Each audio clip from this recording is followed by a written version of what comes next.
Hola, ¿qué tal? ¿Cómo están?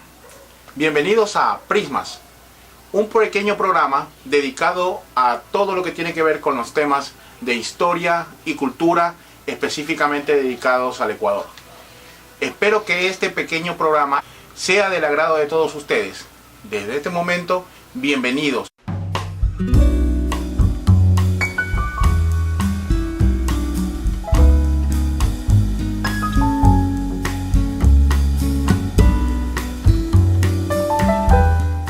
El tema que vamos a tratar es sobre un acontecimiento que precisamente en estos días está a punto de cumplir su primer centenario. Estamos hablando sobre la Revolución Rusa, o también conocida como la Revolución Bolchevique, hecho acontecido en el año de 1917. Lo que queremos hacer es establecer cómo fue la influencia que tuvo la Revolución Rusa en el Ecuador y sobre todo desde cuándo se establecieron relaciones entre estas dos naciones. Los invito a conocer un poquito más sobre este tema tan interesante y que tuvo una gran influencia y repercusión en no solamente el Ecuador, sino en todas las naciones del mundo.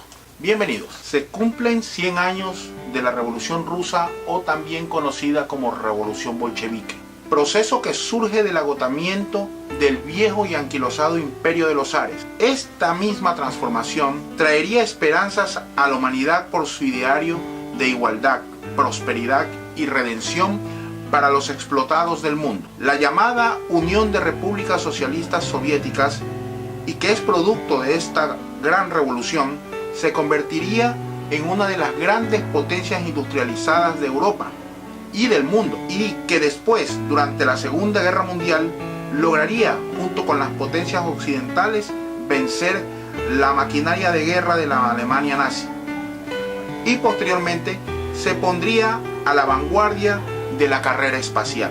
La Unión Soviética sería derrotada décadas más tarde por sus propias contradicciones y por el enfrentamiento de la llamada Guerra Fría contra los Estados Unidos de Norteamérica, lo que llevaría a su disolución el 26 de diciembre de 1991.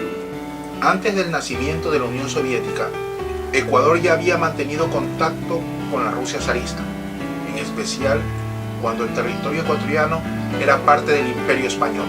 Dos guayaquileños visitaron la corte del Imperio de los Zares. Uno de ellos fue José de Antepara, rico comerciante y miembro de una de las más importantes familias de Guayaquil.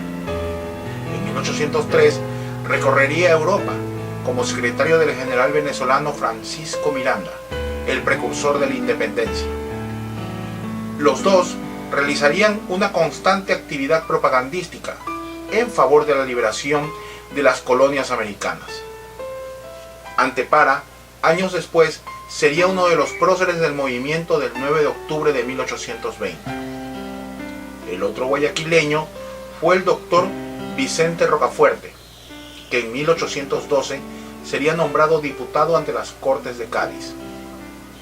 Antes de llegar a Madrid, haría un recorrido por varias ciudades europeas, entre ellas estaría Moscú. Rocafuerte posteriormente realizaría una tenaz actividad diplomática a favor de la causa libertaria de Simón Bolívar para emancipar los territorios de América del Sur. En 1835, Rocafuerte llegaría a ser nombrado presidente de la República del naciente Estado ecuatoriano. En el siglo XX, los contactos se retoman. Con el triunfo de la Revolución de Octubre de 1917, durante esos años, las ideas revolucionarias que irradiaba la Rusia soviética comienzan a propagarse por todo el mundo, y Ecuador no sería la excepción. El marxismo empieza a circular entre los sectores obreros, campesinos, especialmente entre los intelectuales.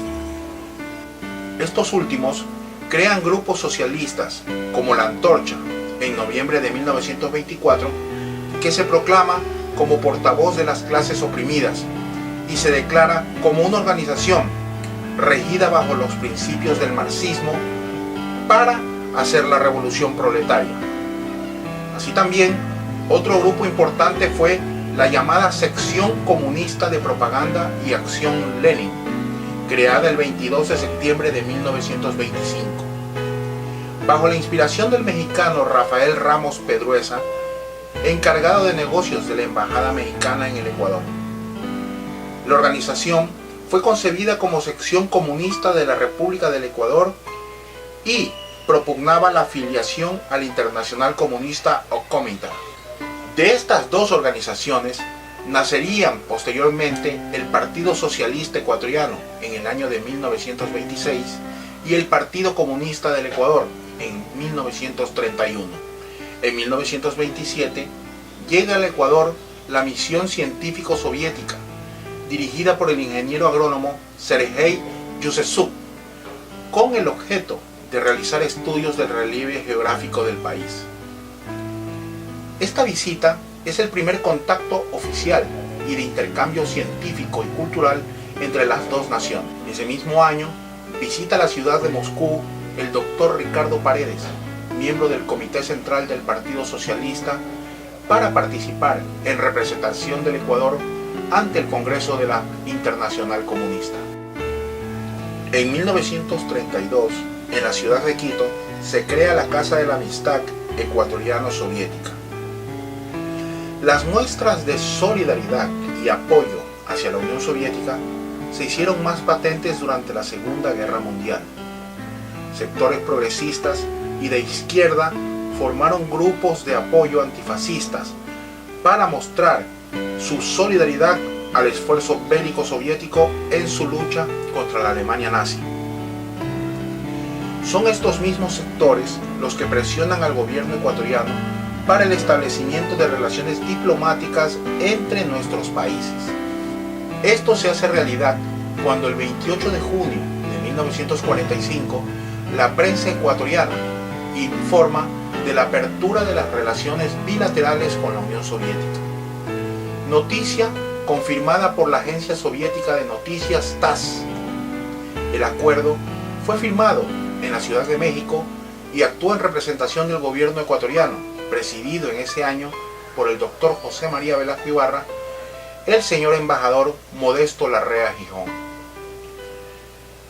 Las relaciones, a partir de ese año, se moverían al vaivén de la política de la Guerra Fría, el enfrentamiento entre Estados Unidos y la Unión Soviética. La fiebre anticomunista sería la tónica en todos los países de América Latina y Ecuador no estaría ajeno a esa situación.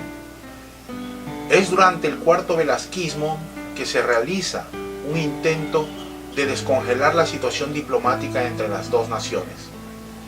Acciones como la gira que en junio de 1961 realiza el vicepresidente de la República, Carlos Julio Arosemena Monroy, junto a una delegación del Congreso Nacional, visitando varios países del bloque del Este, llegando hasta la ciudad de Moscú, donde Arosemena se reúne con altos miembros del gobierno soviético y del buró político del Partido Comunista de la Unión Soviética, entre ellos el líder soviético Nikita Khrushchev y Leonid Brezhnev.